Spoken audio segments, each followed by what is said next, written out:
From Hello World Paper Cone Stamps, and today I want to talk about setting up your listings.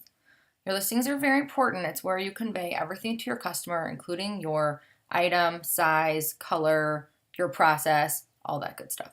So let's dive in. We're going to check out my most popular listing, which is my address stamp style number 43. So I'm going to go ahead and click on that. And this is what the customer sees when they come to my listing. But we don't want to really look at it this way. We're going to go into Edit, Listing Tools, Edit. If you are going to start a new listing, you would go to Shop, Listings, Add a Listing.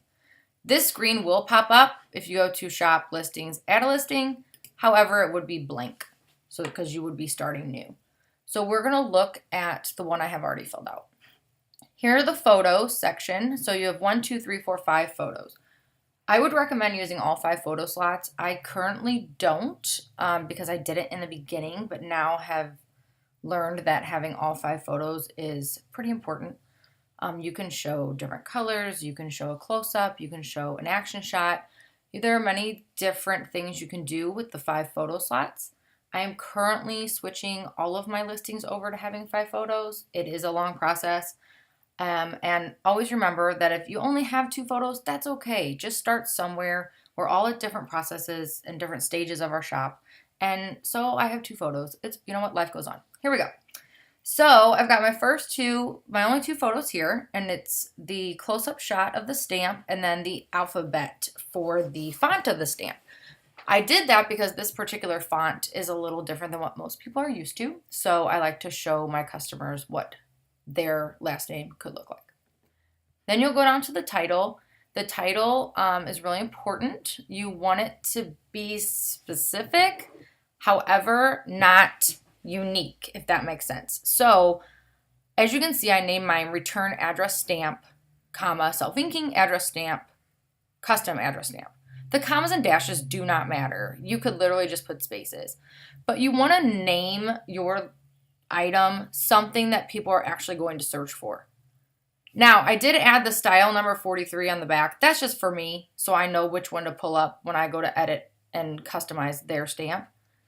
That really doesn't make a difference. But I could also add something like wood-mounted address stamp.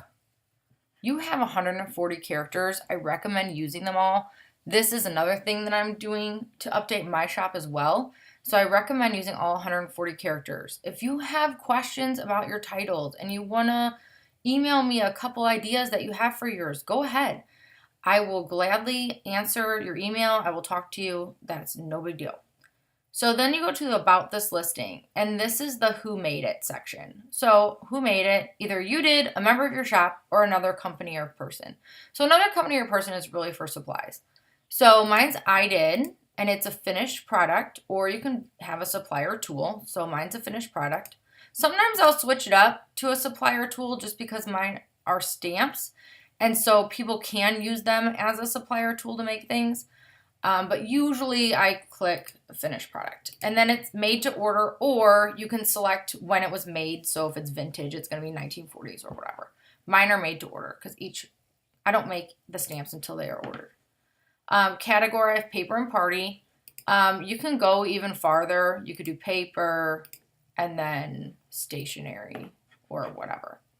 And then it just keeps going. So you could do stationery sets. You could do, if it was a recipe card stamp, I could click recipe cards. So you can get pretty specific with your categories, and there are a ton, and they have really broken them down in the last couple of years. And this is where you put manufacturer. So I use a laser engraving company to actually engrave my rubber stamps. Me plus a laser engraver, I don't really think that would work out. I'd probably lose a finger. So I actually outsource that. So I have put that here. I had to fill out a manufacturer application. Etsy approved it. So I have to disclose that to my customers.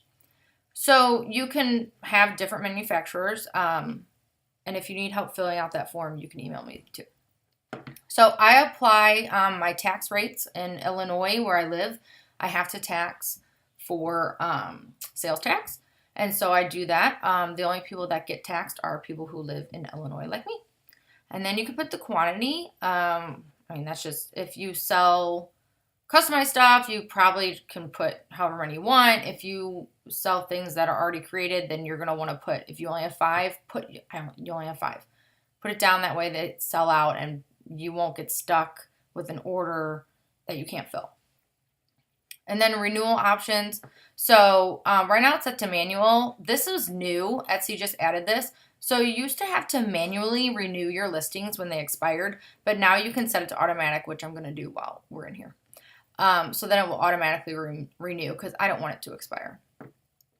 In your description, you're going to tell everything about your item. My descriptions are pretty detailed.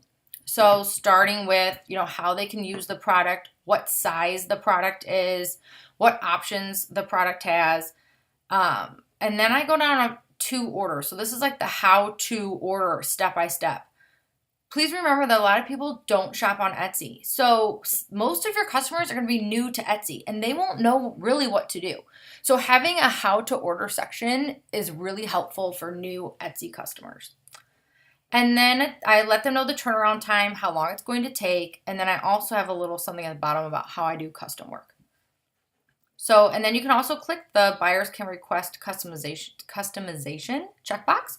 And that will put a little button on the listing that says like request custom order or ask a question. And then these are my shop sections. So I have address, wedding, shop, business, book plates, etc. So this is an address stamp.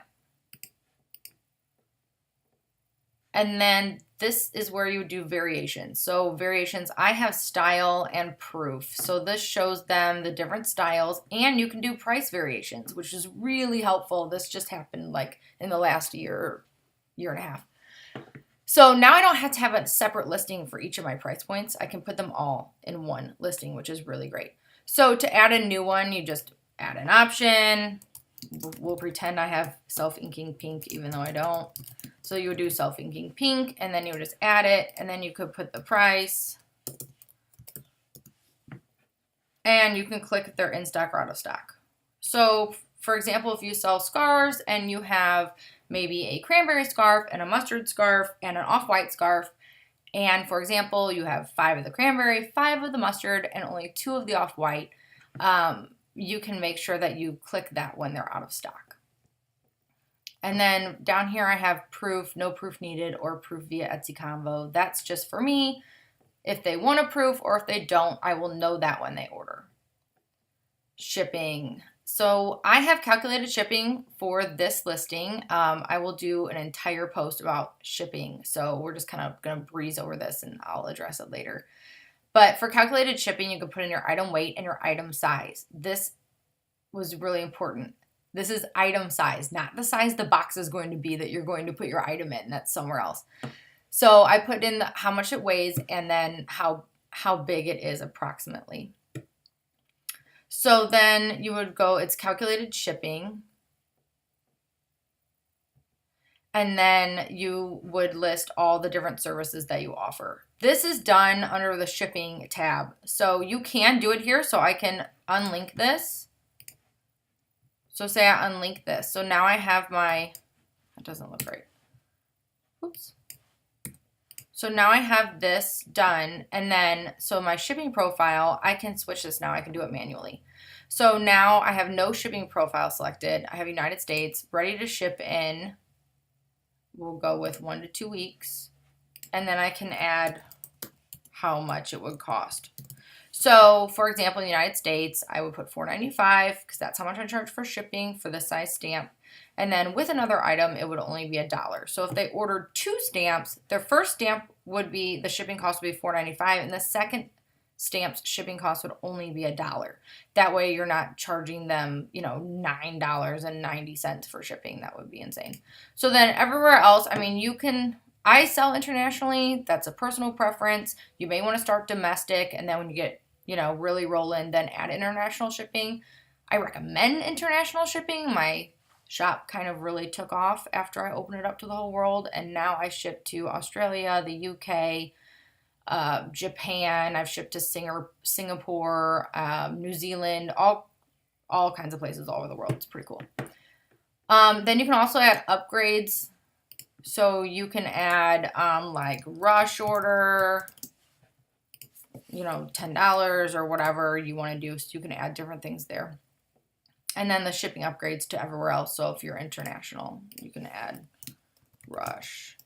I would recommend researching these. I'm just putting in rough numbers, $30 or whatever it is. And then you have your tags. You have 13 tags. Tags are really important. Again, I would recommend using tags that people would actually type into the search engine. It's kind of like Google. So when you type in the Etsy search engine, for me, I would put address stamp. Someone's going to type that in. Wedding stamp, return address stamp. If you're doing scarves, you could type in wool scarf. So wool scarf would be one of your tags. You could also do colors. So blue scarf or red scarf or whatever. I'm going to do a whole thing on tags too, so stay tuned. Then materials, this is rubber, wood, ink, so I would put those. Occasion, I put wedding. You can select, there's tons of occasions on here. So if you're selling a Christmas wreath, you would put Christmas. So that just helps your listing get to the right people. So then style, if it's, Art Deco, if it's something, I don't put a style for mine, but you can put 2. So recipient, I don't specify recipient either. I honestly have a lot of men order stamps, so I don't want to pigeonhole myself with just women. So I don't really mess with that too much. But you can, if your item is, a beard kit for men, you could have your recipient be men, and it would narrow in more on just the men.